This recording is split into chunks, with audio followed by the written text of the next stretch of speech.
Et salut les truffes, j'espère que vous allez bien. Ça commence bien, je tape dans le micro. Voilà, bienvenue, la vidéo va être au top. On se retrouve aujourd'hui pour une vidéo dans laquelle on va aborder 10 règles qui sont importantes à respecter si vous voulez éduquer votre chien correctement et surtout avec de la cohérence. Je ne les fais pas forcément par ordre d'importance, parce que de toute façon, cette importance-là peut varier d'un maître à un autre ou d'un chien à un autre. Donc vous les prenez dans le sens qui vous plaît.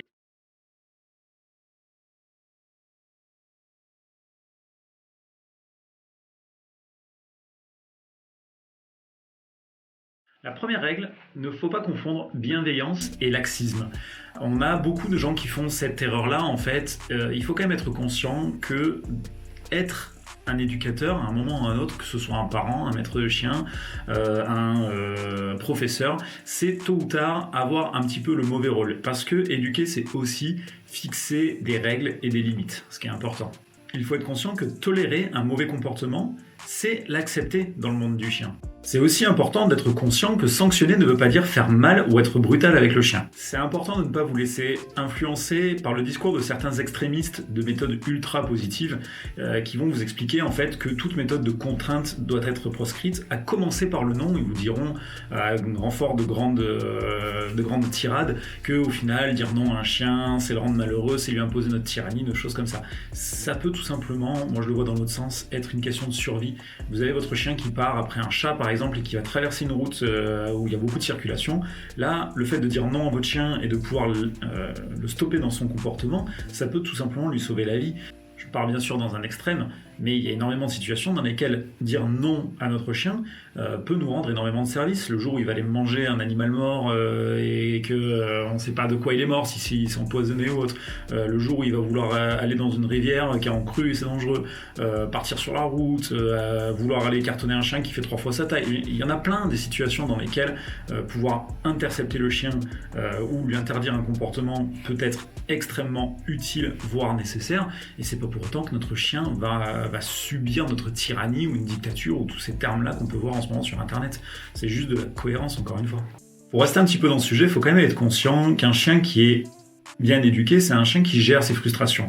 Les frustrations, c'est pas un gros mot. On en a plein en permanence. On apprend le code de la route, on apprend les codes sociaux, on apprend le code pénal. Et pour ceux qui sont les mieux civilisés, enfin les plus civilisés d'entre nous, on respecte ces règles-là. Ça fait pas de nous des gens frustrés dans le sens psychique du terme. Ça fait juste de nous des gens qui suivent des codes, des lois, des règles. Quand vous vous arrêtez au feu rouge, vous suivez une règle, c'est pas non plus une frustration, vous n'êtes pas en train d'être à la limite de vous tailler les veines parce que mon Dieu, vous êtes arrêté au feu rouge. Ça fait partie du quotidien. Exactement pour un chien qui a comme rôle, on va dire, de nous obéir dans certaines situations parce que tout simplement, on va gérer des paramètres à l'instant précis que lui ne gère pas forcément. Faites preuve de patience. Tous les chiens ont leur propre personnalité, leur propre intelligence, leur propre sensibilité, leurs facultés et leurs faiblesses. Il y a certains apprentissages qui vont être quasiment évidents, ils vont l'apprendre en quelques secondes, et d'autres qui vont prendre beaucoup plus de temps, ce sera plus laborieux. Ça a été exactement pareil pour vous, vous n'avez pas appris l'étape de multiplication en quelques secondes, pourquoi est-ce que ça devrait être pareil pour le chien avec le rappel ou le pas bouger ?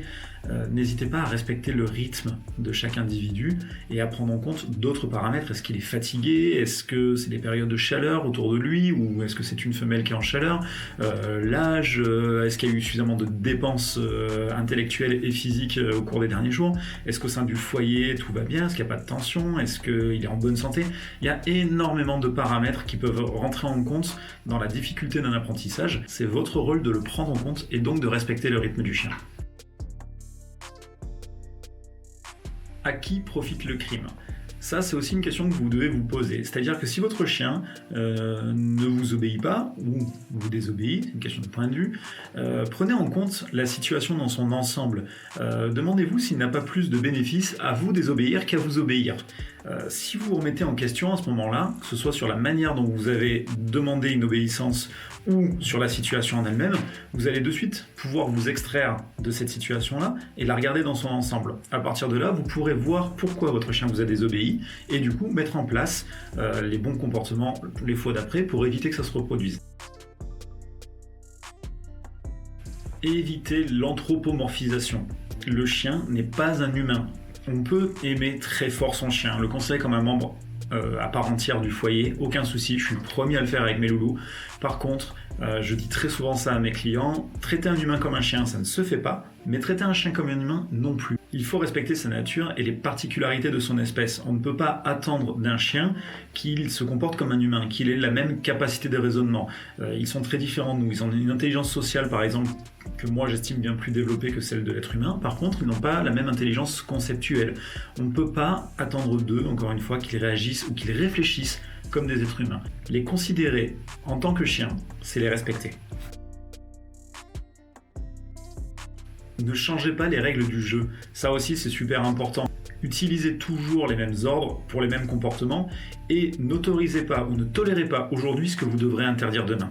Le chien serait complètement perdu, il n'y aurait plus de cohérence dans votre comportement et du coup il vous désobéirait involontairement.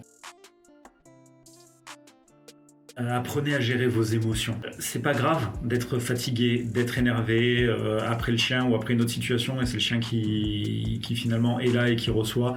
C'est pas grave de ne pas y arriver pendant un certain temps. C'est même pas grave dans certaines situations avec les chiens les plus difficiles d'en avoir peur. Ce qui est grave, c'est de continuer et de s'entêter. Il faut avoir en tête qu'il vaut mieux avoir une courte séance de travail ou une courte balade qui se passe bien plutôt que quelque chose qui se passe moyennement ou mal mais qui dure.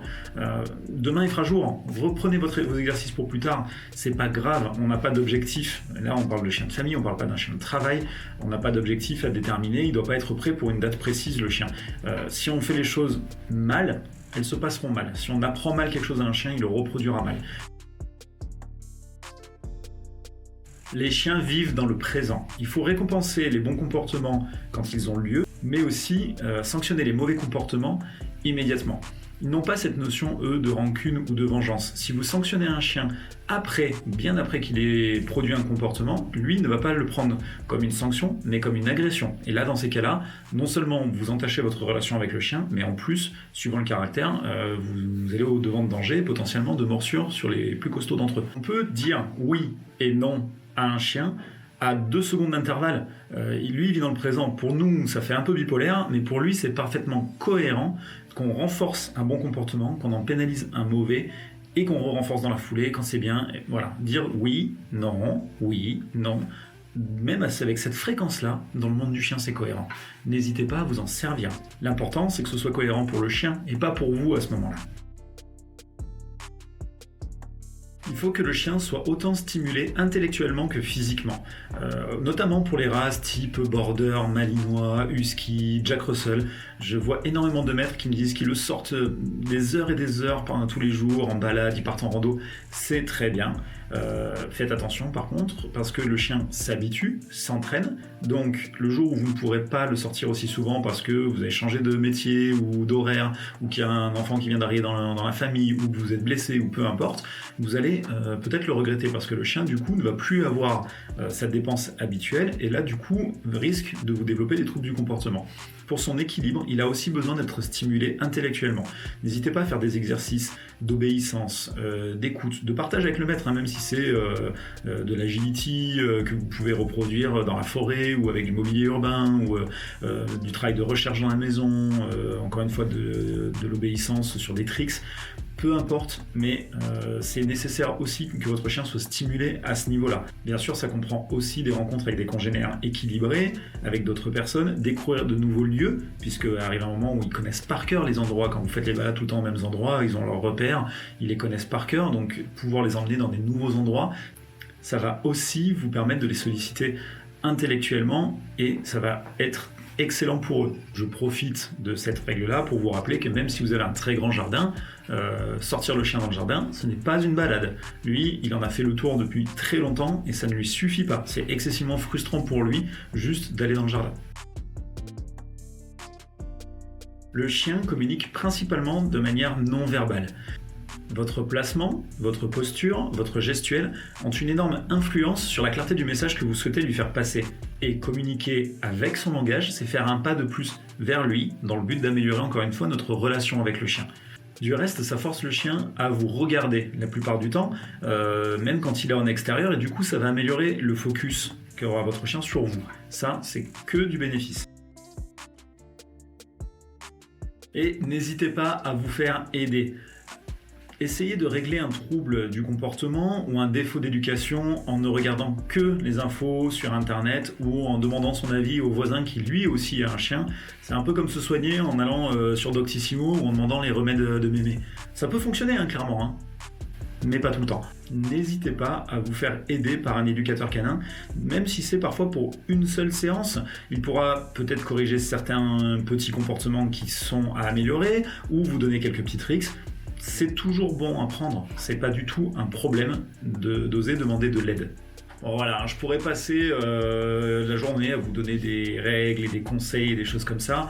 Il fallait s'arrêter sur un chiffre un peu rond, pourquoi pas. On est à 10, bien sûr. Encore une fois, il y en a plein d'autres.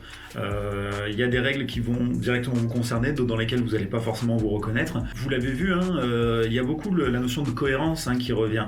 Dites-vous un truc, et moi je m'en sers beaucoup, et c'est quelque chose que j'ai beaucoup à mes clients, c'est si vous remettez cette situation dans le monde de l'humain et que ça vous paraît complètement crétin dans le contexte, c'est souvent crétin pour le chien aussi. Je prends l'exemple encore tout bête des gens que vous rencontrez dans la rue, vous avez un chien, ils ont un chien, oh on peut leur faire se dire bonjour. Vous feriez ça avec vos enfants, vous êtes avec vos enfants dans la rue, vous croisez une maman avec ses enfants, vous allez leur faire se dire bonjour aux gamins mutuellement? Non. Pourquoi est-ce qu'avec des chiens, d'un coup, on voudrait le faire? C'est pas forcément judicieux, socialement parlant, c'est même gênant.